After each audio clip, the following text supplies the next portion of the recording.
A shock WWE return is possible, WWE cancelling shows, my review of AEW Dynamite, and more. I'm Luke Owen and this is the WrestleTalk News. Support WrestleTalk! Get exclusive videos over on our Patreon. In just over 1 week's time, it'll be the 1-year anniversary of WWE September 2023 releases, the company's biggest spat of releases of the Triple H creative regime, where 25 names were given their pink slips. Arguably the most shocking of those releases in some ways, but not others, was Matt Riddle. There had been several incidents with Riddle leading up to his release, but the proverbial straw was an incident at JFK International Airport where he accused an officer of sexual assault, and video obtained by TMZ showed that he was intoxicated at the time. Riddle has since gone on to do shows with New Japan, where he won the television championship from Hiroshi Tanahashi, as well as MLW and AAA, where he recently won the Cruiserweight Championship. But speaking with Sports Illustrated, Matt Riddle believes that he could return to WWE one day. He said, "The chances of me going back, I think they're extremely high." High. Get it? Weed.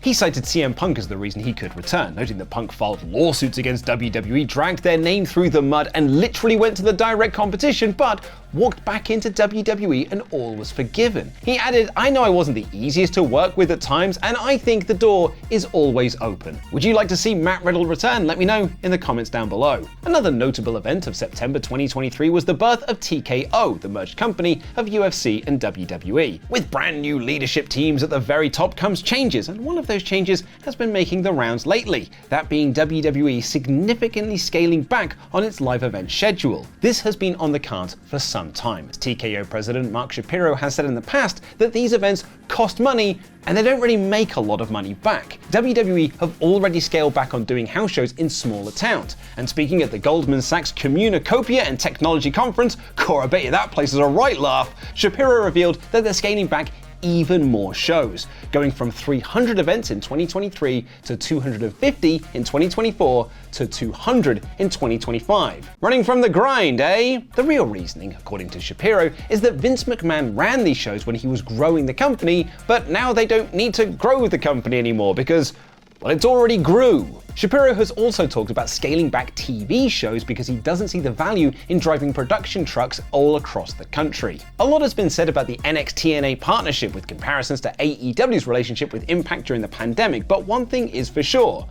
Something is working. Case in point, PW Insider are reporting that this Friday's TNA Victory Road is one of the highest sold ticket totals for any TNA live event in the United States this year. Not only that, but NXT was down just 0.5% from last week's rating, despite going against the presidential debate. Even more surprising, the 18 to 49 demo was up by nearly 12% from the previous week. Lastly, for the news portion of this video, and on August 29th, it was reported by TMZ that the husband of the former WWE star Nikki had been arrested on domestic violence charges. Just 2 weeks after this incident, according to online records, Nikki has filed for divorce from her husband, of which she shares a 4-year-old son, Mateo. Shortly after the incident, Nikki was spotted without her wedding ring while hosting Netflix's hot dog eating contest just days later, and according to TMZ, Nikki's search for divorce lawyers began shortly after the arrest. Before the AEW Dynamite review, here's a word from today's sponsor.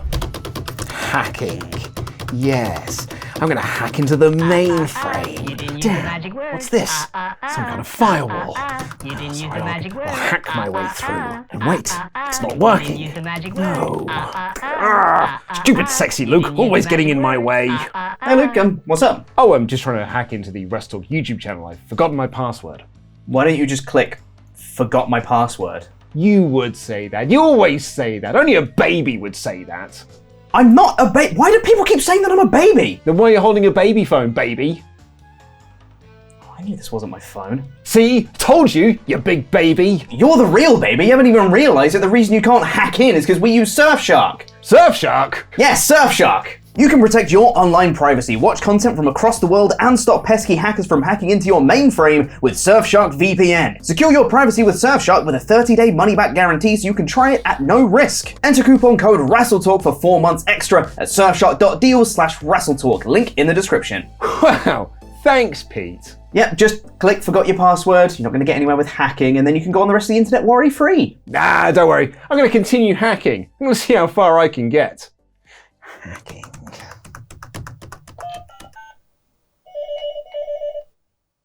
we have a problem. And now it's time for my review of AEW Dynamite, aka the all-change edition of AEW Dynamite, in about 5 minutes. The show opened with a cool video package / promo from Jon Moxley about his and his Blackpool Combat Club cohort's actions at All Out, with Moxley proclaiming that he is the one true king of these lands. This was followed by Darby Allin arriving at the building, setting up their interaction for later in the night, and then Tony Schiavone was in the ring for an interview with Christian Cage. Cage had been informed by his son Nick Wayne that the word on the street is Christian Cage has infinite aura. Slay, Queen! He noted that Killswitch was the most complete big man in the business and he belonged to him, and you are looking at the next AEW World Champion. He also got a jab in at Brian CTE. We cut backstage with Don Callis and his family asking Will Ospreay to be Carl Fletcher's tag partner in the Casino Gauntlet main event. Ospreay didn't want to get involved with the family again, but Callis reminded Ospreay that he owed him a favor, and this was that favor. Takeshita looked annoyed about all this. Now you might be thinking, boy, that's a lot of talking to start the show, but remarkably, that was all done in the opening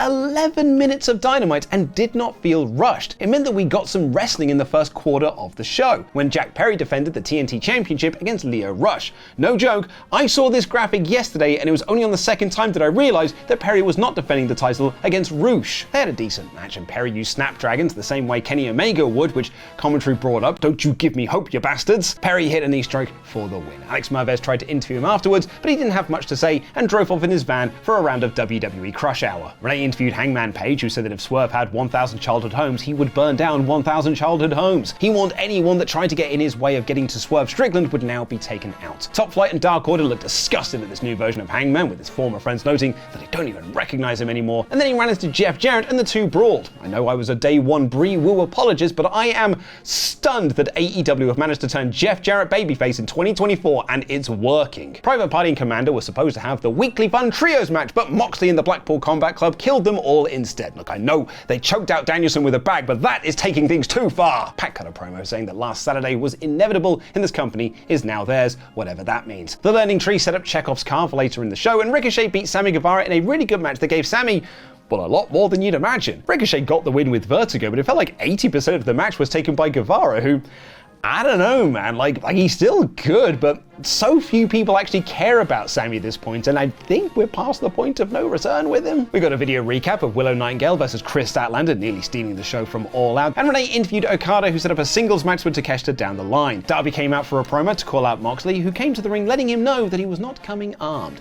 Darby told him they're not superstars who've had things handed to them. They were guys who fought to get all of this. People keep telling Darby to slow down because he won't be wrestling in his 40s, but Darby cannot slow down because he doesn't know when this ride will end. And Moxley's the type of guy who will wrestle in high school gyms because he loves this sport. And in fact, the first time they met was at a high school gym indie show. But what he did to Bryan Danielson, what was that? What do you want? Moxley told Darby that he was supposed to have a title match at Grand Slam, but that isn't happening anymore. And it's because Darby isn't ready. So instead, Moxley challenged Darby to a match at Grand Slam for that world title match. Darby accepted and added if Mox wants to burn AEW to the ground, he will drag him into the fire. Now, this is pretty bold to change up the world title match for Grand Slam when ticket sales are struggling, but it's being done presumably so Danielson can sell the effects of the All Out angle. It does mean that we are doing a big Arthur Ashe show with no world champion and no Bryan Danielson because, well, Danielson can't be wrestling, right? That's why the change was made, right? Oh. I'm confused. Yeah, to skip ahead a few segments, Nigel McGuinness came out to announce that Danielson may now be on an iron lung, but he cannot run from Nigel forever. So in 2 weeks, Tony Khan has signed Bryan Danielson versus Nigel McGuinness for Grand Slam. This was a great promo from Nigel and a match I'm super excited about. You all should have seen us lose our collective minds when McGuinness came out at All In, but why did the world title match change? Who changed it? Is Danielson okay? And if he is, why is he facing Nigel and not getting revenge on Moxley? Like, don't get me wrong, I'm stoked this match is happening.